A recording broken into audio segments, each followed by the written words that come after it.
শুনিছেনে গানটো অকণমান হ'লেও শুনিছেনে আপোনালোকে লগে লগে কিন্তু দিগদাৰ আছে আগে যিটো গালি খাইছোঁ মানুহৰ পৰা এবাৰ মংগলদৈৰ কাৰণে এখন বিহুৰ কাৰণে এই মঞ্চখনৰ কাৰণে আৰু ইয়াৰ লগত জড়িত যিমানবিলাক বিষয়ববী আছে মোৰ পূজনীয় ককাইদেউ আছে আৰু যিমানবিলাক ৰাইজে লগ দি অনুষ্ঠানটি গঢ় তুলিছে তেওঁলোকৰ কাৰণে এটা ডাঙৰকৈ হাত চলিলে মই খুব সুখী হ'ম বহুত বহুত ধন্যবাদ গাইছোঁ গীতটি ফাজিল কৰোঁ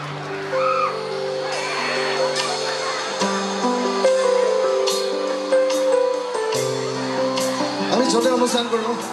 ৰাইজক এটা অনুৰোধ কৰোঁ যে আপোনালোকৰ হাতত যিবিলাক মোবাইল ফোন আছে তাৰ লাইটবিলাক যদি অন কৰিলে খুব ধুনীয়া দেখি এবাৰ চেষ্টা কৰি চাওকচোন কেনেকুৱা লাগে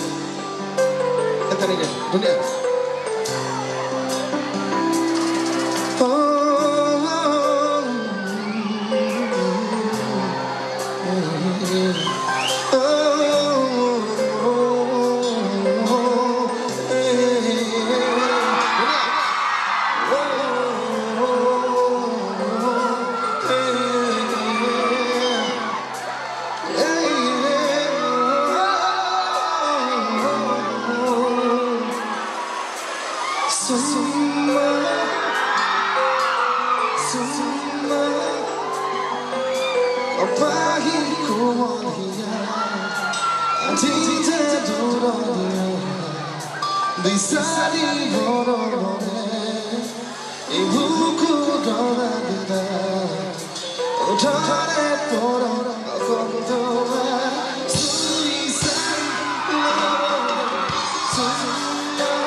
I know who I